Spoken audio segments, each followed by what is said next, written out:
大家好啊，歡迎嚟到我哋日更頻道噶。咁我哋呢一集呢，就同大家睇下基哥嘅新聞啦。基哥呢，就無啦啦就爆出啦，就話曾經因為黃青霞被捕要守行為2年啊，仲話為咗女方呢，就請5個律師使幾十萬啊。仍然係肯定對方為人啊，就話唔係貪佢錢咁話。阿基哥啊，其實有樣嘢呢，我唔係好明白噶，你可唔可以解答一下我嘅疑問呢？咁你之前就話啦，哎呀，我同佢完咗噶啦，分咗手啊，咁啊各自安好啦。我派完舞之後啊，祝福佢啊，咁。但係點解你而家仲要挖翻呢件事出嚟講呢？咁其實你唔提嘅話，基本上都冇人講噶咯。你上次講完之後，我都覺得件事係完咗，冇咩人提嘅咯。你好嘢嘅，即係每次呢冇乜熱度嘅時候呢，你就可以衝翻出嚟呢，去為呢件事呢就加熱嘅。其實你係咪覺得好好玩呢？即係我唔知定係咁樣做呢，對佢嘅事業係有幫助呢？嗱，75歲嘅李龍基早前證實被分手，同39歲嘅黃青霞14年嘅爺孫戀啊，畫上句號啊，然後認我係第三者祝佢哋幸福啦。佢強調自己從不知情，亦都無需向對方嘅老公同個仔道歉。哇，係咁樣講都得嘅咩？派完舞之後就去道歉都唔使嘅。阿基哥你係得嘅，即係男人之中呢，你都算係威嗰隻嚟嘅啦。即係阿基哥，其實你不如開班啦，你開班教人溝女，你開班教人溝女嘅話呢，我相信呢一定好踴躍，一定呢係好多人去啊！大家都想學到好似你咁啊，即係玩完人啊，唔好手尾啊！人哋坐監又唔關我事。咁李龍基又接受網媒訪問啦，大爆黃青霞被入境處拘捕當日啦，原來佢自己同時都俾人拉咗噶，然後仲要守行為2年啦，又話為咗黃青霞打官司係請咗2個大律師同3個普通律師啊，使咗幾十萬啦。嗱，佢話否認自己呢係計算機，佢喺訪問入邊講：哎呀，我都未曾能夠可以放得低佢啊，太深愛佢冇計啊，咁大打擊啊，唔係咁容易放得低，但係佢會盡量啦。如果唔係呢，好多嘢都做唔成啦。李龍基一直就俾網民叫佢做計算機，就話係佢報警，害到黃青霞入獄。李龍基就話我好嬲啊！我為呢段感情犧牲咗我前一段婚姻，又使咗咁多心機，使咗咁多錢啊，幾十萬律師費，我要使咁多錢同力量去計算佢。如果係真嘅話，真係好失敗啊！譬如你講嘢啊，邊句真邊句假啊？邊度分得到啊？咁啊，成日呢，今天的我打倒昨天的我咁啊，之前啊，你又話要同佢結婚，咁結果呢，結咗啲咩啊？都唔知你哋結咗啲咩啦。咁又話7層樓俾晒佢，咁嗰7層樓去咗邊啊？嗰7層樓如夢幻泡影啊！唔知去咗邊啊？你自己對住鏡頭講噶，嗰條片我最近先見到有人回過帶啊，不過我冇 save 咋。咁你嗰陣時講完嘅，你轉個頭你就可以唔認啦。又話自己啲錢俾晒佢安排，又話呢好多嘢呢都遺囑都寫埋佢個名啦。咁改遺囑咪基哥咁基哥就話自己仍然未能夠放得低啦。咁但係其實我亦都咁講，你話你未放得低，咁我都明白嘅。咁但係你話過一樣嘢嘅，你嗰時你係話過唔好再騷擾佢啦，唔好再講佢啦。哎呀，算啦。咁你而家你又主動挖翻出嚟，我其實會咁樣覺得個阿基哥。其實你而家呢一下呢，可能佢已經唔係為流量噶啦，阿基哥係為道氣啊。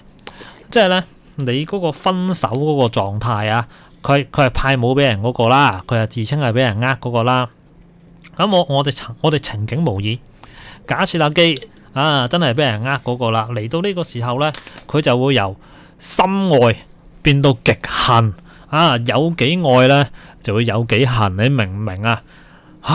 我咁愛你，我使咗咁多錢喺你身上邊連我原本個老婆都唔要埋啦，不過7層樓就俾咗佢，然後搞咁多嘢之後呢，咁竟然原來自己係第三者，呢種咁嘅委屈，阿基哥越諗就可能越覺得唔忿氣啦，所以呢，就去嗰啲網台嗰度呢，再呻下，大吐苦水啊！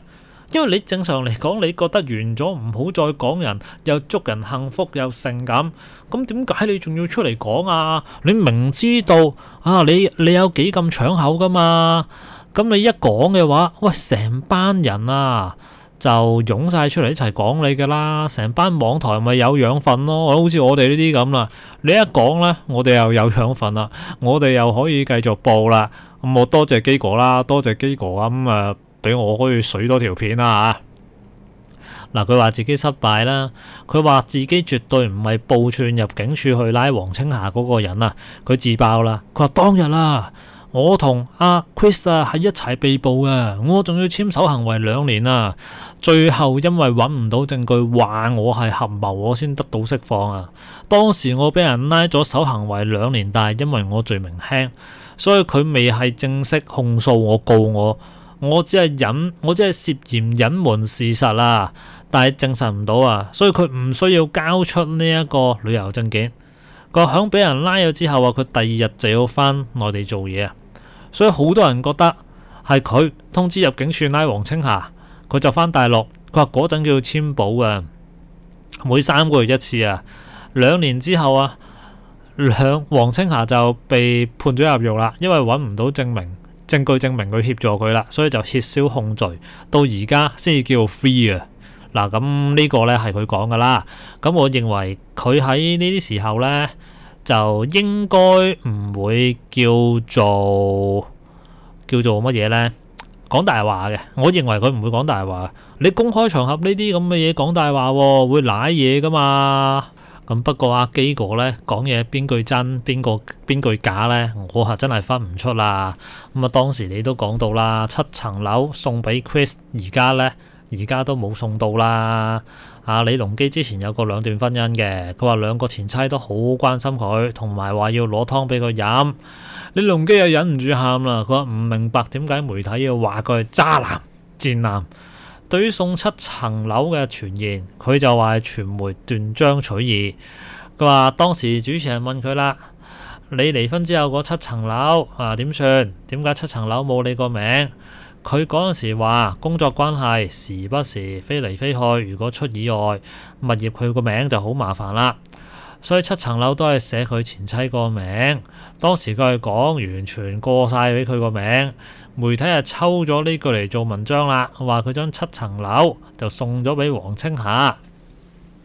咁有個問題啦，我諗大家都好關心，我哋又睇下基哥點答就係話啦，黃青霞呢啲年係咪攞咗你好多錢李龍基就話啦，使咗幾多錢唔想再計，不過淨係為佢打官司請咗2個大狀，3個普通律師，好多錢啦，其他唔講啦，太敏感佢重申黃青霞唔係貪佢錢，佢完全唔貪佢錢，我最多喺屋企放得1萬幾千蚊，話你買嘢就攞，你買餸就攞，佢連袋都冇買哇咁真愛咁犀利袋都冇買真愛到咁樣，即係阿基哥仲可以搞大埋人個肚喎。嗰陣時阿黃青霞話小產過噶嘛，咁即係阿基哥搞大個人個肚噶嘛，即係呢，未離婚嘅情況底下有個仔，跟住再俾阿基搞大個肚，哇！成件事呢，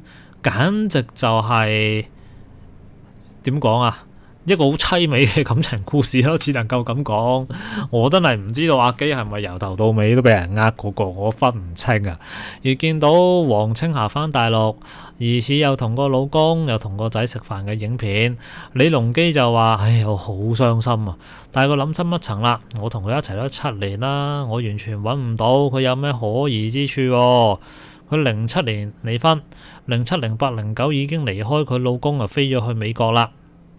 咁多年嚟啊，我哋咁高調咁生活，如果佢真係同個老公好返，點解佢老公唔嚟揾我哋啊？我睇完影片之後揾黃青霞，佢就話因為個男人喺自己老豆間廠做嘢，所以冬至都要揾埋佢食飯。佢就係咁樣解釋啦。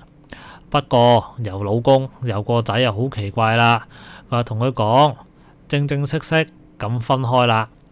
所以黃青霞點解釋佢冇再深究啦。係啊，一講到傷心處啊，阿基哥又再喊啦。佢話啦，而家已經唔想同任何嘅異性再發展關係啦，70幾歲啦，淨係想生活得開開心心就夠啦。即係阿基哥嗰一句呢，就係話，唉，我已經俾啲女人傷害到夠晒啦，我唔再信佢哋啦，唉，我唔會再同其他嘅女人啊有啲乜嘢嘅瓜葛嘅啦，唉，唔玩啊，你哋玩埋我啦，以後單身。你信唔信阿基哥係咁樣呢？嗱，呢個呢，其實單嘢搞到而家咁呢，阿基哥其實想再溝女呢，我認為都唔係一件咁容易嘅事啊。咁阿基哥如果係想揾個新老婆嘅話呢，可能都真係要加油努力，因為而家你計算機呢一個朵呢，其實就已經係臭晒嘅啦。無論你點樣解釋都好呢，啲人都係唔信嘅。同埋你個戰績咁標榜，你諗下喎，同你一齊搞到坐監，同你一齊搞到俾人起到呢間廠係邊個嘅？屋企有啲乜嘢人呢？祖宗18代呢都俾人起晒出嚟，仲邊有後生女會睺你啊？咁啊變成阿基哥可能有機會真係要搞到孤獨終老啦。係啦，嗱，咁佢又話自己為黃青霞被捕守行為2年啦。咁其實如果成件事呢咁樣睇啦，佢似係想為自己挽回翻部分嘅形象，因為呢外邊對佢嘅一個睇法呢，都係叫做比較負面啊。如果係咁樣咁負面嘅話，陣間接唔到 job 做，咁點算啊？仲要揾食噶嘛，7層樓喺晒前妻度啦。而家呢，本來就諗住靠阿黃青霞養啦，咁結果啊，阿霞姐佢而家有個老公仔啦，仲會再睬你咩？翻老豆嗰度打理家族生意，本來諗住咬老軟噶嘛，70幾歲人終於可以享受到咬老軟嘅滋味喎。咁結果原來唔係咬老軟，結果原來就要食自己。唉，搞到咁何必呢？你一早同人諗辦法結咗婚啊，咪唔會搞到咁多事咯。大家話啱唔啱啊？嗱，左拖右拖啦，嚟到新一年呢，本來就話件事結束咗嘅，咁你又要再挖翻出嚟講，去翻啲網台度講，咁係咪就係所謂嘅自己流量自己炒，自己副本自己開？只要我開副本嘅話，就餵飽晒你班網台啊，係咪咁嘅意思啊？當然啦，呢度講笑啦，基哥唔好嬲啊。好啦，咁我哋今集咧同大家睇到呢度啦，有咩想講下邊留個言啦。咁我哋下集見啦，拜拜。